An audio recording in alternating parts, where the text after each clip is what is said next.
नमस्कार साथियों। जैसा कि आप सभी जानते हैं कि आज 23 जनवरी 2021 है। 23 तारीख को सुभाष चंद्र बोस जी का जन्मदिन होता है और सुभाष चंद्र बोस जी हमारे स्वतंत्रता सेनानी के एक अग्रणीय थे, योद्धा थे, जिन्होंने हमें आज़ादी दिलवाया और इस आज़ादी में उनका बहुत ही अहम योगदान था। आइए हम उन्हीं के जीवनी पे चर्चा करते हैं, उनके कुछ जीवन के लिए बताते हैं आपको जीवन के बारे में। सुभाष चंद्र बोस की स्वतंत्रता के लिए भारतीयों ने जिस यज्ञ को शुरू किया था, उसमें जिन जिन स्वतंत्रता सेनानियों ने अपने प्राणों का बलिदान दिया था, उसमें सुभाष चंद्र बोस जी का अहम योगदान है। सुभाष चंद्र बोस जी का नाम बहुत ही स्नेह और श्रद्धा के साथ लिया जाता है। वीर हमेशा एक ही बार मृत्यु का वर्ण करता है, लेकिन वे अमर हो जाते हैं। उनके यश और नाम की मृत्यु मिटा नहीं सकती। सुभाष चंद्र बोस जी ने स्वतंत्रता के लिए जिस रास्ते का अपनाया था, वह सबसे अलग था। स्वतंत्रता की बलिवेदी पर मर मिटने वाले वीर हमेशा से ही सुभाष चंद्र बोस का अग्रणीय रहा है।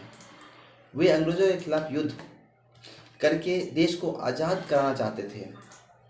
बोस जी भारतवासियों को आह्वान किया था। बोस जी ने भारतवासियों को एक नारा दिया था, तुम मुझे खून दो, मैं तुम्हें आज़ादी दूंगा। सुभाष चंद्र बोस जी एक दहाड़ सुभाष चंद्र बोस जी की ने अंग्रेजों को सत्ता हिला कर रख दी थी। उनकी इसी आवाज़ के पीछे लाखों हिंदुस्तानी लोगों ने हंसते हंसते कुर्बान हो गए। सुभाष चंद्र बोस जी का जन्म 23 जनवरी 1897 को उड़ीसा प्रांत के कटक में हुआ था। उनके पिता का नाम जानकी बोस था। उनका माता प्रभावती बोस था। उनके पिता एक वकील थे और बंगाल विधानसभा के अध्यक्ष भी थे। नेताजी अपने 14 भाई बहनों में से 9वें स्थान पे थे। उनके 7 भाई और 6 बहनें भी थीं। भाइयों में सबसे ज़्यादा लगाव उन्हें शरद चंद्र बोस से था। बोस जी को बचपन से ही पढ़ने लिखने का बहुत शौक था।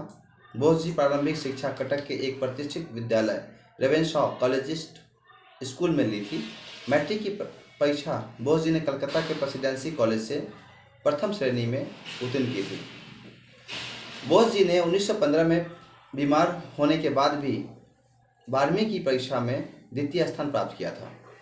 अंग्रेजी में उनके इतने अच्छे नंबर थे कि शिक्षा जो पेपर चेकिंग करने वाले टीचर होते हैं, उन्होंने भी कहा कि इतनी अच्छी इंग्लिश तो मैं भी नहीं लिख सकता हूँ। बोस जी ने 1916 में अपनी आगे की पढ़ाई के लिए कलकत्ता की प्रेसिडेंसी कॉलेज में दाखिल लिया, जहां उनकी मुलाकात सुरेश बाबू से हुई। सुरेश बाबू के बारे में हम आगे बताएंगे आपको।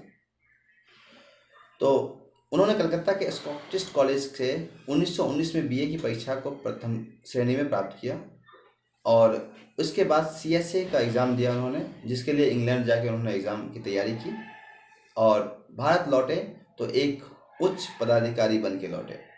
सुभाष चंद्र बोस जी की मुलाकात सुरेश बाबू से प्रेसिडेंसी कॉलेज में हुई थी। सुरेश बाबू देश सेवा हेतु उत्सुक थे, युवाओं का एक संगठन बना रहे थे और सुभाष चंद्र बोस जी का भी यही मत था और बचपन से ही वो देश की सेवा के लिए उत्सुक रहते थे। तो उन्होंने बहुत ही जल्दी बिना ज़्यादा सोचे समझे समय गवाए उन्होंने इस संगठन को ज्वाइन कर लिया। ब्रिटिश हुकूमत के विरुद्ध विद्रोह का कीड़ा पहले से ही उनके अंदर में था। तो सुभाष चंद्र बोस जी की अरविंद घोष और गांधी जी से भी मुलाकात हुई, प्रभावित थे। 1920 में गांधी जी से असहयोग आंदोलन को चलाया हुआ था, जिसमें बहुत से लोग अपना काम छोड़कर लोग लगे हुए थे। इस आंदोलन की वजह से लोगों में बहुत उत्साह थी। बहुत बहुत धन्यवाद। ये हमारे सुभाष चंद्र बोस जी की थोड़ी सी जीवनी थी जो मैंने आपको बताया है। बाकी आप सभी जानते भी हैं। तो हम सभी को सुभाष चंद्र बोस की तरह बनना है, देश की सेवा करना है, अपने निजी स्वार्थों से ऊपर उठ के देश के लिए कुछ करना है। इसी के साथ आप सभी को नमस्कार, जय हिंद, जय भारत।